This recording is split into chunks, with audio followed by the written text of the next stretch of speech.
Hi friends, મારા વ્લોગમાં તમારું સ્વાગત છે. સોરી, દ્વારકા અમે જે પહોંચી ગયા, દર્શન કર્યા. હું કોઈ શૂટ નથી કરી શકી કારણ કે ત્યાં ફોન લઈ જવાનો અલાઉડ નથી, એટલે ફોન મેં ગાડીમાં મૂકી દીધો હતો, જેથી કરીને મારા દ્વારકાનું મેં કોઈ પણ જાતનું શૂટિંગ કર્યું નથી. પણ દર્શન કર્યા પછી અમને બધાને બહુ કકડીને ભૂખ લાગી હતી, બધા ખૂબ જ ભૂખ્યા હતા. એટલે સારી એવી રેસ્ટોરન્ટ ગોતીને અમે પંજાબી ને ગુજરાતી ખાધું. ત્યાંથી ખાઈને અમે પછી દાંડી હનુમાન જવા માટે નીકળી ગયા.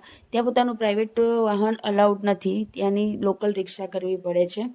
એટલે રિક્ષા કરીને અમે મંદિરે પહોંચી ગયા છીએ. ખરેખર હનુમાન દાદાની એટલી સરસ મૂર્તિ છે, ખૂબ જ સત છે. ત્યાં કેમ થાય કે હમણાં મૂર્તિ જાણે આપણી સાથે વાત જ કરશે, એટલી સતવાળી મૂર્તિ છે. ત્યાંના અમે દિલથી દર્શન કરીને એક્ઝેક્ટ મૂર્તિની સામે પાણીમાં પથ્થર તરે છે, એના પણ અમે દર્શન કરી લીધા. થોડીક વાર ત્યાં શાંતિથી બેસીને મંદિરની બહાર નીકળી ગયા છીએ અમે. આજુબાજુમાં તમને પ્રસાદીને એવું મળી જાય કે કોલ્ડ ડ્રિંક્સ પીવા મળી જાય, બાકી કોઈ મોટી બજાર એટલી ભરાતી નથી.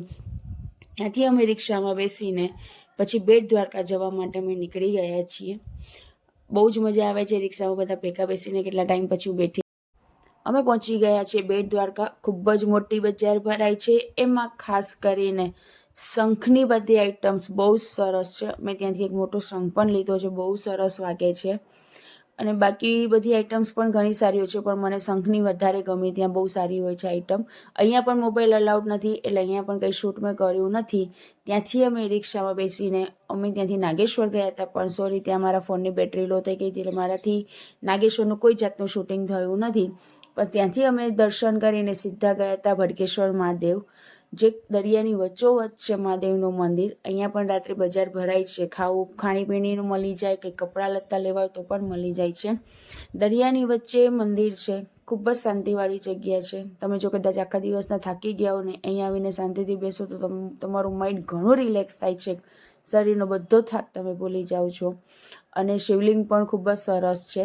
દર્શન કરીને અમે થોડીક વાર દરિયા કિનારે પણ બેઠા. ત્યાંના શાંતિના વાતાવરણની અંદર જે દરિયાના મોજાનો અવાજ આવતો હતો, મગજને ખૂબ જ શાંતિ મળતી હતી. તો ફ્રેન્ડ્સ, મને ચોક્કસથી કહેજો તમને અમારો વ્લોગ કેવો ગમ્યો. બીજા વ્લોગમાં મળીશું. જય શ્રી કૃષ્ણ.